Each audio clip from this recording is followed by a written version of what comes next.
CNN is trying to cover for embattled anchor Chris Cuomo while he and his creepy governor brother drown in scandal.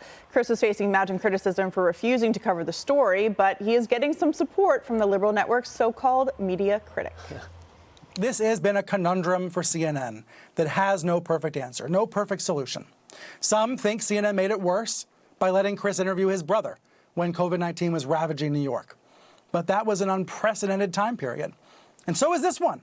A famous family in the news, a governor who soared to the highest heights last year, now falling to the lowest lows, self-inflicted wounds, and a brother who just wants to do his job, just wants to anchor his show. Greg, the famous family is having a hard time, and, quote, Chris Cuomo has a lot to say, but he cannot say it. I'm having too much pleasure right now from everything he just said. He is the media reporter. Would he have addressed the nuance of this topic if it had happened at Fox News? No. Or all of these, suddenly he's discovered the complexity of life and the complexity of reporting. Before it was just Trump supporters racist. That was so easy, and Fox News should be taken off the air. We didn't need any nuance then, but now I need nuance. My favorite part about it is that, so Stelter, he went to his sources, right? He went into the break room. And he found out that Chris Cuomo just wants to do his job. So I'm beginning to wonder what his anonymous source, who that was. Yeah. Was that like the cafeteria lady or some Italian guy whose brother is governor? Just say I want to do my job. I love that I just love seeing the spotlight turned on them and watching their behavior change. It's refreshing to see them suddenly discover that life isn't as simple as they've been playing it. They have assigned so much simplistic blame to law enforcement for 10 years, right? Yeah. There was no nuance about cops. If there was one cop that did something bad, it was the entire police department that was guilty of systemic racism, right?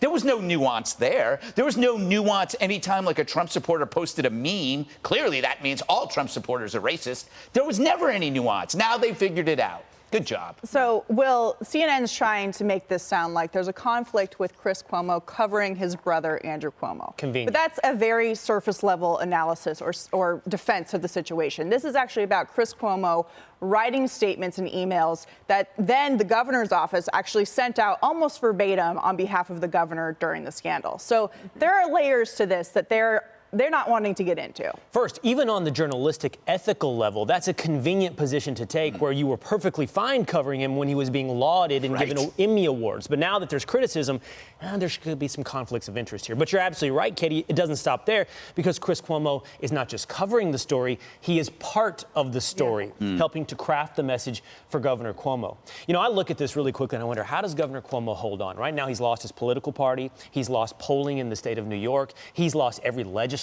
just about in the state. And the only answer is the same one that keeps Chris Cuomo in his job. And that is we are watching privilege play out. There's so much talk about privilege. This is fame, a political family. These are people born on third base that think they hit a triple and can't imagine now the world is actually going to hold them accountable for something. This is completely, for both of the brothers, a story of privilege. So, Dana, you're very good at predictions. Does the governor stay or does he go? But first of all, I want to say that I actually understood that sports metaphor, and I'm very proud of myself. It was a very good one, a very good one. I think a couple things happened that we have to keep in mind. So his chief of staff resigned today, so not only has he lost all the people that Will just mentioned, but when she, who enabled a lot of this, realizes that she better hop off of this train and try to save herself if she can, because she's also going to be a witness in all of this. So she left. The other thing I did not realize is that once impeachment starts in the state of New York, he has to step aside as governor. Okay, it's not like when we saw the Congress impeach the president twice, where he's like still at the White House and it's over because we know it's not going to pass. It's no big deal. He actually has to leave. So I do think that because you saw his team float an idea today, a deal, in which he basically would say to the state legislature, I promise not to run for a fourth term if you don't try to impeach me. To me, that means I think that he knows, one, he's not running for a fourth term anyway, and two, he knows if he gets impeached, it's all over, and he knows he's going to get impeached. So I think that, I don't know how he leaves, but he leaves. So, Jessica, there was another big resignation as well today.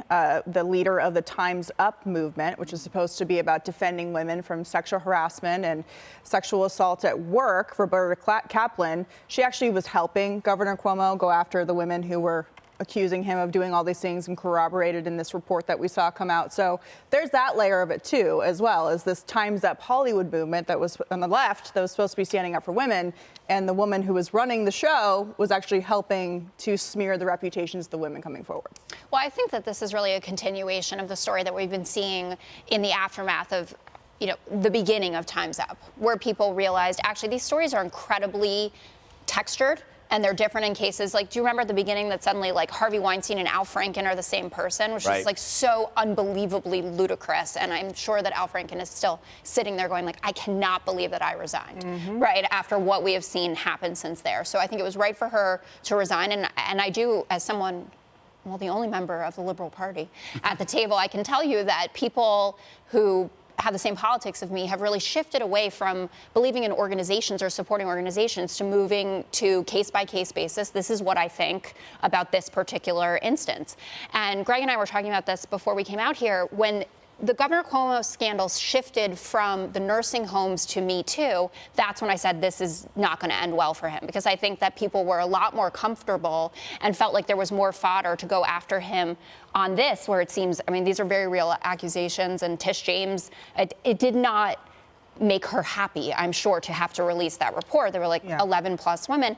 So they knew that this was something that all of society can get behind, right? This is something that we have come out with, and you're going to have President Biden, who was forced to, and I'm sure he called Cuomo ahead of time and said, I said on Stephanopoulos, if the report is bad, that you're going, and that was the standard you wanted us to hold you to, and I've known you for decades, and I loved your dad, but this is the standard that we've set for the party. Well, the White House has denied that the president has called Andrew Cuomo directly. I do not have any directly. information. I bet he didn't. They have been I bet asked. the prime minister called.